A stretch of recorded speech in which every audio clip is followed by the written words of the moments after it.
Doctor B D Biradar, ಸಂಶೋಧನಾ ನಿರ್ದೇಶಕರು, ಕೃಷಿ ವಿಶ್ವವಿದ್ಯಾಲಯ ಧಾರವಾಡ.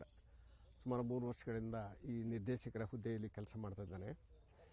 ಈ ಕೃಷಿ ವಿಶ್ವವಿದ್ಯಾಲಯದಲ್ಲಿ 3 ವಿಭಾಗಗಳಿದ್ದಾವೆ. ಒಂದು ಶೈಕ್ಷಣಿಕ, ಅಂದರೆ ವಿದ್ಯಾರ್ಥಿಗಳಿಗೆ ಪಾಠಗಳನ್ನು ಮಾಡೋದು. ಇನ್ನೊಂದು ಸಂಶೋಧನೆ, ಕೃಷಿ ಕ್ಷೇತ್ರದಲ್ಲಿ ಸಂಶೋಧನೆಯನ್ನು ಕಳಿಕೊಳ್ಳೋದು. ಇನ್ನೊಂದು ವಿಸ್ತರಣೆ, ಏನು ಸಂಶೋಧನೆಯನ್ನು ಮಾಡಿರ್ತೀವಿ ಅದನ್ನು ರೈತರಿಗೆ ತಲುಪಿಸೋ ಕೆಲಸ. ಈ 3 ಕಾರ್ಯಕ್ರಮಗಳು ಮುಖ್ಯವಾದ.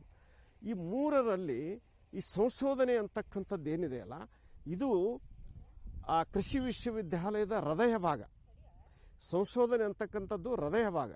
ಈ ಹೃದಯ ನಿಂತಪ್ಪ ಅಂದ್ರೆ ಇಡೀ ಮನುಷ್ಯ ಕೊಲ್ಯಾಪ್ಸ್ ಆಗಿಬಿಡ್ತಾನೆ. ಆ ರೀತಿ ಕೃಷಿ ವಿಶ್ವವಿದ್ಯಾಲಯದಲ್ಲಿ ಸಂಶೋಧನೆ ಅಂತಕ್ಕಂಥದ್ದು ಬಹಳಷ್ಟು ಮಹತ್ವದ್ದು.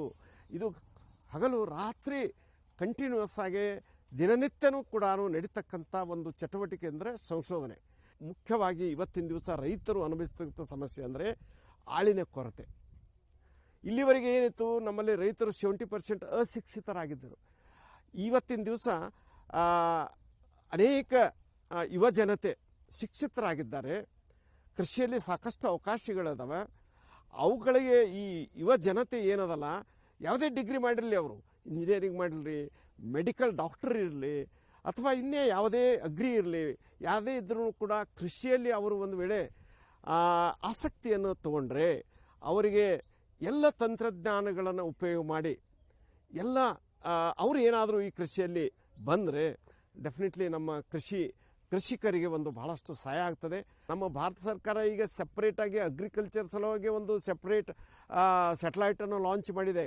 ಸೊ ಅದರ ತಕ್ಕಂತೆ ಈಗ ಡ್ರೋನ್ಗಳು ಬರ್ತಾವೆ. ಉದಾಹರಣೆಗೆ ಕೆಲವೊಂದು ಸಲ ನಮ್ಮಲ್ಲಿ ಈ ಮಳೆ ಆದರೆ ಹೊಲಕ್ಕೆ ಹೋಲಕ್ಕೆ ಬರ್ತಿದ್ದಿಲ್ಲ, ಸ್ಪ್ರೇ ಮಾಡ್ಲಿಕ್ಕೆ ಬರ್ತಿದ್ದಿಲ್ಲ. ಇವತ್ತಿನ ದಿವಸ ನಾವು ಏನದಲ್ಲ, ಡ್ರೋನ್ಗಳನ್ನು ಉಪಯೋಗ ಮಾಡಿ ನಾವು ಹೊಲದ ದಂಡಿ ಒಳಗೆ ನಿಂತು ಎಲ್ಲ ಹೊಲನೂ ಕೇವಲ ಒಂದು ತಾಸಿನಲ್ಲಿ, ಒಂದೇ ತಾಸಿನಲ್ಲಿ 2 ರಿಂದ 3 ಎಕರೆದಷ್ಟು ನಾವು ಸ್ಪ್ರೇ ಮಾಡ್ಕೋಬೋದು.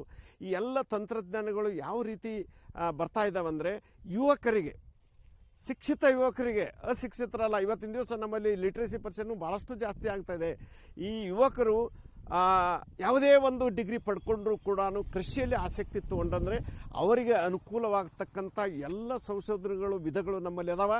ಅವರು ಒಂದು ವೇಳೆ ಇನ್ವಾಲ್ವ್ ಆದರೆ, ಈಗ ನಮ್ಮಲ್ಲಿ 350 ಮಿಲಿಯನ್ ಟನ್ ಏನು ಪ್ರೊಡಕ್ಷನ್ ಮಾಡ್ತಾಯಿದ್ವಿ, ಇದು 500 ಮಿಲಿಯನ್ ಟನ್ ಪ್ರೊಡಕ್ಷನ್. ನಮ್ಮ 2047 ಸೆಂಚುರಿ, ನಮ್ಮ ಸ್ವಾತಂತ್ರ್ಯ 1947ರಿಂದ 2047ರವರೆಗೆ ನಾವು ಇನ್ನೂ ಈ 350ರಿಂದ 700 ಮಿಲಿಯನ್ ಟನ್ ಪ್ರೊಡಕ್ಷನ್ ಆಗಲಿಕ್ಕೆ ಸಾಧ್ಯ ಇದೆ. ಇನ್ನೊಂದು ಎಲ್ಲರಿಗೂ ಒಂದು ವಿನಂತಿ, ಈಗ ನಮ್ಮ ಕೃಷಿ ಮೇಳ ನಾವು ಆಯೋಜನೆ ಮಾಡ್ತಾಯಿದ್ದೇವೆ, 13ರಿಂದ 16ರವರೆಗೆ ಇದೆ. ಈ ಒಂದು ಮೇಳಕ್ಕೆ ಈ ಯುವ ಶಕ್ತಿ ಏನಿದೆ, ಯುವಕರು, ಗ್ರ್ಯಾಜುಯೇಟ್ಸ್ ಇದ್ದವರು ಯಾವುದೇ ರೀತಿಯಿಂದ ಡಿಗ್ರಿ ಪಡ್ಕೊಳ್ಳಲಿ, ಅವರು ಕೂಡ ಭಾಗವಹಿಸೋದ್ರಿಂದ ಹೊಸ ತಂತ್ರಜ್ಞಾನಗಳನ್ನು ಇಲ್ಲಿ ನೋಡಿ ಡೆಫಿನೆಟ್ಲಿ ಒಂದು ಪ್ರೇರಣೆ ಸಿಗ್ತದಂತಕ್ಕಂಥದ್ದು ಆಶೆ ಇದೆ. ದಯವಿಟ್ಟು ಎಲ್ಲ ಯುವಜನಕರು, ಯುವತಿಯರು ಕೂಡ ಬಂದು ಭಾಗವಹಿಸಲಿಕ್ಕೆ ನನ್ನ ಕಳಕಳಿಯ ವಿನಂತಿ. ಎಲ್ಲ ರೈತ ಬಾಂಧವರಿಗೆ ನಮಸ್ಕಾರ. ಕೃಷಿ ಮೇಳ 2025 ಇದೇ ತಿಂಗಳ ಸೆಪ್ಟೆಂಬರ್ 13ರಿಂದ 16ರವರೆಗೆ ನಮ್ಮ ಕೃಷಿ ವಿಶ್ವವಿದ್ಯಾಲಯದ ಆವರಣದಲ್ಲಿ ನಡೆಯಲಿದೆ. ಸೊ ಈ ಕೃಷಿ ಮೇಳದ ಕುರಿತು ತಮಗೆ ಈಗಾಗಲೇ ಹಲವಾರು ವಿಡಿಯೋಗಳ ಮುಖಾಂತರ, ಪತ್ರಿಕಾ ಪ್ರಕಟಣೆಗಳ ಮುಖಾಂತರ ಮತ್ತು ನಮ್ಮ ವಿವಿಧ ಹಳ್ಳಿಗಳಲ್ಲಿ ಚಾರ್ಟ್ಗಳನ್ನು ಹಚ್ಚೋದರ ಮುಖಾಂತರ ಸಾಕಷ್ಟು ಪ್ರಚಾರ ನಡೆದಿದೆ. ತಮಗೆಲ್ಲ ಈ ಕೃಷಿ ಮೇಳದ ಬರುವಿಕೆಗಾಗಿ ನಾವೆಲ್ಲ ಕಾಯ್ತಾ ಇದ್ದೇವೆ. ಕೃಷಿ ಮೇಳಕ್ಕೆ ಬಂದ ನಂತರ ತಾವು ಕೃಷಿ ಮಹಾವಿದ್ಯಾಲಯದ ಒಂದು ಬಸ್ ಸ್ಟ್ಯಾಂಡಿನ ಸರ್ಕಲ್ ಹತ್ತಿರ ನಮ್ಮ ಕೃಷಿ ವಿಶ್ವವಿದ್ಯಾಲಯದ ಬಸ್ಗಳು ತಮಗಾಗಿ ಕ್ಷೇತ್ರ ಭೇಟಿ ಮಾಡಲಿಕ್ಕೆ ಕಾಯ್ದಿರ್ತವೆ. ಆ ಮೊದಲು ರೈತರಿಗೆ TME 2 ಅಂತ ಭಾಳಷ್ಟು ಬೇಡಿಕೆಯಲ್ಲಿತ್ತು. ಸೊ ಅದಕ್ಕೆ ಎಲೆ ಚುಕ್ಕು ರೋಗ ಬರೋದರಿಂದ ಸಾಕಷ್ಟು ಇಳುವರಿ ಕುಂಠಿತಗೊಂಡು ನಾವು ಅದಕ್ಕೆ ಪರ್ಯಾಯವಾಗಿ ಸೂಪರ್ TME 2 ಅಂತ ಹೇಳಿ ಅದಕ್ಕೆ ನಾವು DBG 4 ಅಂತೇವೆ. ಸೊ ಆ ತಳಿಯನ್ನು ಬಿಡುಗಡೆ ಮಾಡಿದ್ದೇವೆ.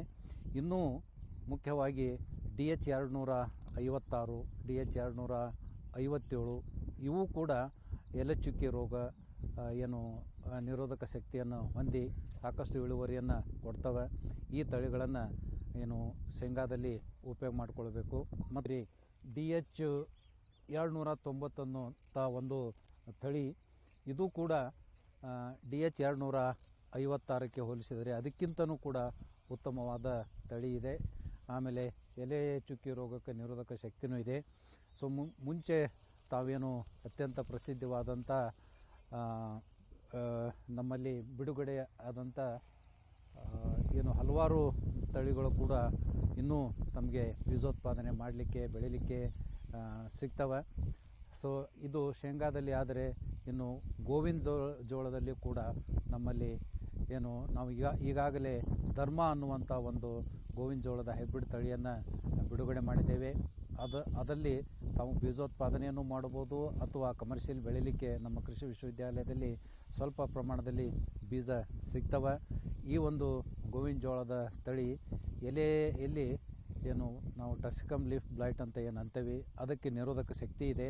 ಮತ್ತು ಇದರಲ್ಲಿ ಮುಖ್ಯ ವೈಶಿಷ್ಟ್ಯ ಏನಂತಂದ್ರೆ ತೆನೆಯ ತುದಿ ಮಟನೂ ಕಾಳು ಕಟ್ಟುವಂಥ ಒಂದು ವೈಶಿಷ್ಟ್ಯ ಇದಕ್ಕಿದೆ. ಆಮೇಲೆ ಸ್ವಲ್ಪ ಏನು ತೇವಾಂಶ ಕಡಿಮೆ ಇದ್ದರೂ ಕೂಡ ಅದಕ್ಕೆ ನಿರೋಧಕ ಶಕ್ತಿ ಇದೆ. ಆದ್ದರಿಂದ ನಮ್ಮ ಕೃಷಿ ವಿಶ್ವವಿದ್ಯಾಲಯದ ತಳಿ ಆದಂಥ ಗೋವಿನ ಜೋಳದ ತಳಿಯನ್ನು ತಾವು ಬೆಳೀರಿ. ಆಮೇಲೆ ಸೋಯಾಬೀನ್ದಲ್ಲಿಯೂ ಕೂಡ ನಮ್ಮ ಅಖಿಲ ಭಾರತ ಸಮನ್ವಯ ಸಂಶೋಧನಾ ಕೇಂದ್ರವಿದೆ.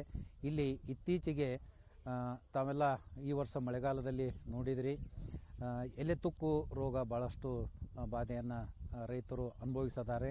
ಈ ಎಲೆ ತುಕ್ಕು ರೋಗದ ನಿರೋಧಕ ಶಕ್ತಿ ಇರುವಂಥ DSB 21, DSB 23 ಮತ್ತು DSB 34 ತಳಿಗಳನ್ನು ಉಪಯೋಗ ಮಾಡಿದಂಥ ರೈತರು ಹಾನಿಗೊಳಗಾಗುವುದನ್ನು ತಪ್ಪಿಸಿಕೊಂಡಿದ್ದಾರೆ. ಸೊ ಆದ್ದರಿಂದ ಈ ತುಕ್ಕು ರೋಗ ನಿರೋಧಕ ತಳಿಗಳನ್ನು ಉಪಯೋಗ ಮಾಡಿಕೊಳ್ಳ್ರಿ. ಆಮೇಲೆ ಇನ್ನೂ ನಮ್ಮಲ್ಲಿ ಹಲವಾರು ಅಖಿಲ ಭಾರತ ಸಮನ್ವಯ ಸಂಶೋಧನಾ ಕೇಂದ್ರಗಳಿದ್ದಾವೆ. ಈ ಏನು ಬೇಳೆಕಾಳುಗಳಲ್ಲಿ ಹೆಸರಿನಲ್ಲಿ ನಾವು ಮುಂದೆ DDGV 2 ಅನ್ನುವಂಥ ತಳಿಯನ್ನು ಬೆಳೆದಿದ್ದೇವೆ. ಅದು ಕೂಡ ಹೆಚ್ಚು ಇಳುವರಿಯನ್ನು ಕೊಡುವಂಥ ತಳಿ. ಉದ್ದಿನಲ್ಲಿ DU 1 ಅನ್ನುವಂಥ ತಳಿ ಭಾಳಷ್ಟು ಪ್ರಸಿದ್ಧಿಯಾಗಿದೆ. ನಮ್ಮಲ್ಲಿ ಅಷ್ಟೇ ಅಲ್ಲ, ಮಹಾರಾಷ್ಟ್ರದಲ್ಲಿಯೂ ಕೂಡ ಇದಕ್ಕೆ ಈ ಉದ್ದಿನ ತಳಿಗೆ ಸಾಕಷ್ಟು ಬೇಡಿಕೆ ಇದೆ. ಆಮೇಲೆ ನಮ್ಮ ಧಾರವಾಡ ಸಂಶೋಧನಾ ಕೇಂದ್ರ ಹೆಬ್ಬಳ್ಳಿ ಫಾರ್ಮ್ ಅಂತ ಏನು ಪ್ರಸಿದ್ಧಿಯಾಗಿದೆ, ಅಲ್ಲಿ ಕೂಡ ಹತ್ತಿಯ ಬೆಳೆಗೆ ಸಾಕಷ್ಟು ಸಂಶೋಧನೆಗಳು ನಡೀತಾ ಇದ್ದಾವೆ. ಇತ್ತೀಚೆಗೆ ಹೈ ಡೆನ್ಸಿಟಿ ಪ್ಲ್ಯಾಂಟಿಂಗ್ ಸಲುವಾಗಿ ಕೇಂದ್ರ ಸರ್ಕಾರ ಹೈ ಡೆನ್ಸಿಟಿ ಪ್ಲ್ಯಾಂಟಿಂಗ್ ಸಲುವಾಗಿ ಭಾಳಷ್ಟು ಒತ್ತು ಕೊಡುವುದರಿಂದ ನಾವು ಏನು ನೇರವಾಗಿ ಬೆಳೆಯುವಂಥ ಹತ್ತಿ ತಳಿಗಳ ಸಂಶೋಧನೆ ಮತ್ತು ಬಣ್ಣದ ಹತ್ತಿ ತಳಿಗಳ ಸಂಶೋಧನೆಯನ್ನು ಕೂಡ ಅಲ್ಲಿ ನಡೆದು ಇವೆಲ್ಲ ಬಿಡುಗಡೆಯಾಗಿ ರೈತರಿಗೆ ನಾವು ಕೊಡುಗೆಯನ್ನು ಮಾಡಿದ್ದೇವೆ. ಸೊ ಆಮೇಲೆ ನಮ್ಮ ಈ ಕೃಷಿ ವಿಶ್ವವಿದ್ಯಾಲಯದಲ್ಲಿ ಆವರಣದಲ್ಲಿ ಏನು ಸಾವಯವ ಸಂಶೋಧನಾ ಕೇಂದ್ರವೂ ಇದೆ. ಅಲ್ಲಿ ಸಾವಯವ ಸಂಶೋಧನೆ ಜೊತೆಗೆ ಸಾವಯವ ಕೃಷಿ ಜೊತೆಗೆ ನೈಸರ್ಗಿಕ ಕೃಷಿಯನ್ನು ಅಳವಡಿಸಲಿಕ್ಕೆ ಸಾಕಷ್ಟು ಪರಿಕರಗಳು, ಜೈವಿಕ ಏನು ಗೊಬ್ಬರಗಳು, ಜೈವಿಕ ಪೀಡನಾಶಕಗಳು ಮತ್ತು ಜೀವಾಮೃತ, ಘನಜೀವಾಮೃತ, ಹೀಗೆ ಎಲ್ಲ ಪರಿಕರಗಳಿಗೆ ನಮ್ಮ ಅಲ್ಲಿ ತಯಾರು ಮಾಡಿಕೊಡಲಿಕ್ಕೆ ಏನು ತರಬೇತಿಯನ್ನು ಕೊಡ್ತಾ ಇದ್ದಾರೆ. ಈ ಕೃಷಿ ಮೇಳದ ಏನು ಕ್ಷೇತ್ರ ಪ್ರದರ್ಶನವನ್ನು ದಯವಿಟ್ಟು ರೈತರು ಮಾಡಿ ವಿವಿಧ ಬೆಳೆಗಳ ಮತ್ತು ತಳಿಗಳ ಬಗ್ಗೆ ಹೆಚ್ಚಿನ ಮಾಹಿತಿಯನ್ನು ಪಡ್ಕೊಳ್ರಿ ಅಂತ ನಾನು ಈ ಮೂಲಕ ಹೇಳ್ಕೊಳ್ತೇನೆ. ಧನ್ಯವಾದಗಳು. ಈಗ ನಾವು ನಿಂತಿರುವುದು ಇದು ವಸ್ತು ಪ್ರದರ್ಶನದ ವಿಭಾಗದಲ್ಲಿ ಇದ್ದೀವಿ. ಇಲ್ಲಿ ಸುಮಾರು 600 ಮಳಿಗೆಗಳು ಇರ್ತವೆ. ವಿವಿಧ ಬೀಜದ್ದಾಗಲಿ, ಗೊಬ್ಬರಗಳ ಬಗ್ಗೆ, ಯಂತ್ರೋಪಕರಣಗಳಾಗಲಿ ವಿವಿಧ ಭಾಗಗಳನ್ನು ನಾವು ಮಾಡಿದ್ದೀವಿ. ಈ ಸಲದ ವಿಶೇಷತೆ ಏನಂದರೆ ಪೂರ್ತಿ ಏನು 600 ಮಳಿಗೆಗಳು ಕೂಡ ಜರ್ಮನ್ ಟೆಂಟ್ ಮುಖಾಂತರ ಏನು ಮಾಡೀವಿ. ಇದು ಯಾಕೆ ಮಾಡಿದೆವು ಅಂದರೆ ಈ ಮಳೆ ಬಂದು ಈ ಸೆಪ್ಟೆಂಬರ್ನಲ್ಲಿ ಮಳೆ ಅನಿವಾರ್ಯ ಇರ್ತದೆ, ಇಲ್ಲಿ ಬಂದೇ ಬರ್ತದೆ. ಅದಕ್ಕೆ ರೈತರಾಗಲಿ ಆ ಮಳಿಗೆಗಳ ಮಾಲೀಕರಾಗಲಿ ಸ್ವಲ್ಪ ತೊಂದರೆಗಳನ್ನು ಅನುಭವಿಸ್ತಾ ನೋಡಿ ನಮ್ಮ ಮಾನ್ಯ ಕುಲಪತಿಗಳೊಂದು ನಿರ್ಧಾರವನ್ನು ತಗೊಂಡು ನಾವು ಖರ್ಚು ಹೆಚ್ಚಾದರೂ ಕೂಡ ಈ ಮಳೆಯಿಂದ ನಮಗೆ ಸಮಸ್ಯೆ ಉಂಟಾಗಲಾರ್ದಂಗೆ ಇಡೀ ಈ ವಸ್ತು ಪ್ರದರ್ಶನದ ಭಾಗವನ್ನು ಕಂಪ್ಲೀಟ್ ಜರ್ಮನ್ ಟೆಂಟ್ದಲ್ಲಿ ನಾವು ಮಾಡಿದ್ದೀವಿ. ಇನ್ನೂ ಒಂದು ಹೋದ ವರ್ಷ ಸಲಹೆ ಬಂದಿದ್ದು, ಈಗ ಸೀನಿಯರ್ ಸಿಟಿಜನ್ಸ್ ವಯಸ್ಸಾದವರಿಗೆ ಒಂದಿಷ್ಟು ನೀವು ರೆಸ್ಟ್ ಕೊಡಲಿಕ್ಕೆ ಒಂದು ಇದು ಇಡ್ರಿ ಮಳಿಗೆ ಅಂತ ಇಡೋದು, ಅದನ್ನು ಮಾಡಿದ್ದೀವಿ. ಹೆಣ್ಮಕ್ಕಳಿಗೆ ಒಂದು ಮಳಿಗೆಯನ್ನು ಮಾಡಿದ್ದೀವಿ. ಆಮೇಲೆ ಈಗ ಏನಾದರೂ ಏನೋ ಸುಸ್ತಾಯಿತು, ಆರಾಮ್ ತಪ್ತದಾರ ಅವ್ರಿಗೂ ಕೂಡ ನಾವು ವ್ಯವಸ್ಥೆ ಮಾಡಿದ್ದೀವಿ. ಈ ವಿವಿಧ ಈ ಪ್ರೆಸ್ನವರು ನಮಗೆ ಕೇಳಿದರು, ಅವ್ರಿಗೂ ಒಂದು ಸೆಪ್ರೇಟಾಗಿ 3-4 ಮಳಿಗೆಗಳನ್ನು ಕೊಟ್ಟು ಅವ್ರಿಗೂ ಕೂಡ ಅಲ್ಲಿ ಬಂದು ತಮ್ಮದೆಲ್ಲ ವಿಡಿಯೋಗ್ರಾಫ್ ಮಾಡಿ ತಮ್ಮದೆಲ್ಲ ಇದನ್ನು ಪಬ್ಲಿಕೇಶನ್ಗೆ ಇಮಿಡಿಯೇಟ್ಲಿ ಹೋಗ್ಬೇಕಲ್ಲ, ಅದ್ರ ಸಲುವಾಗಿ ಸಲುವಾಗಿ ಆ ವ್ಯವಸ್ಥೆನೂ ಕೂಡ ಮಾಡೀವಿ. ಇದು ಈ ವಸ್ತು ಪ್ರದರ್ಶನದ ಇದು.